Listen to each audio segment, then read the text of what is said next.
the largest impact is probably the most ephemeral or almost intangible, which is climate crisis. The amount of methane released isn't even really on the table for discussion. That's not even something we discuss. And methane is a much more strong heat-trapping gas than even carbon. It doesn't last in the atmosphere as long, but it is a stronger heat-trapping greenhouse gas. But nevertheless, I think the most uniting aspect of fracking that brings together people from all economic stratas, all political ideologies, is the understanding that fracking really is detrimental and dangerous to our groundwater and has very negative impacts on on our groundwater and poisoning our groundwater, which we just cannot risk. And I think that's been an interesting unifying aspect to the majority of these extreme extraction processes.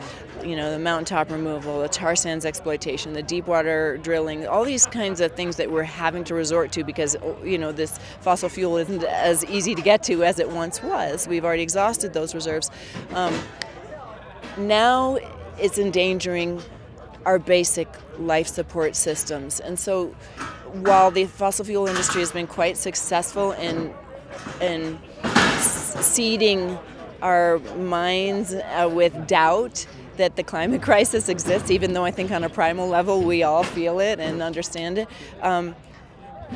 we all cannot deny the fact that we depend upon fresh water to survive, to exist, to grow our food, to live. And so it's a dual answer, I guess. Sure. Currently in Colorado, 43% of all oil and gas spills have already and continue to cause groundwater contamination. This is the state's official data that they continually deny. It's their own data. One question is, what do you think that the general public, what is the most important thing they can do to address hydraulic fracturing in their backyards?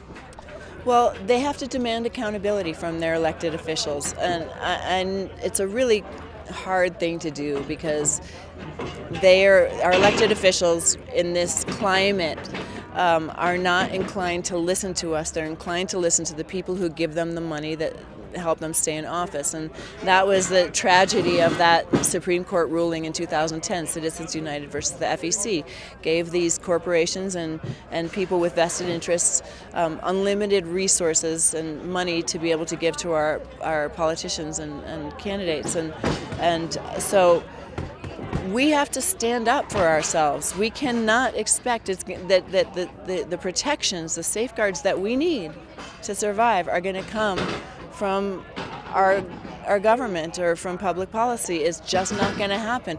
There's nobody who has that kind of ethic or that kind of career suicide, I guess, in their political career, to be able to stand up to those things. So we have to demand accountability. We have to stand up and voice our opposition. We have to share information so that everyone knows what's really going on, because disinformation is constantly, just thrown down upon us on a daily basis, on a constant basis.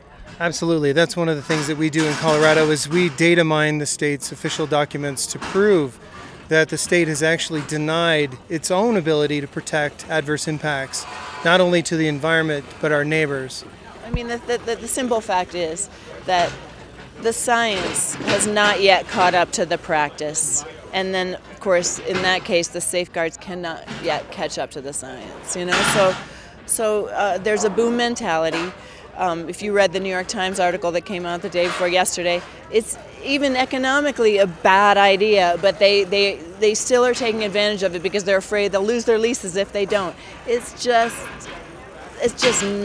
dumb and dumber. It's a bridge fuel to nowhere, basically. Yeah. Now, what about? Not a bridge fuel. No, not at all. It's unnatural. It's a fossil fuel, and that's the problem. Even my boyfriend, when I first met him, he was like, "Oh, natural! It's natural gas." I'm like, "It's a fossil fuel," and now he has obviously learned a lot and understands. But it's semantics that keeps us confused, and our desire and eagerness to trust, and optimism, our hope that people are being honest is being preyed upon to a certain extent.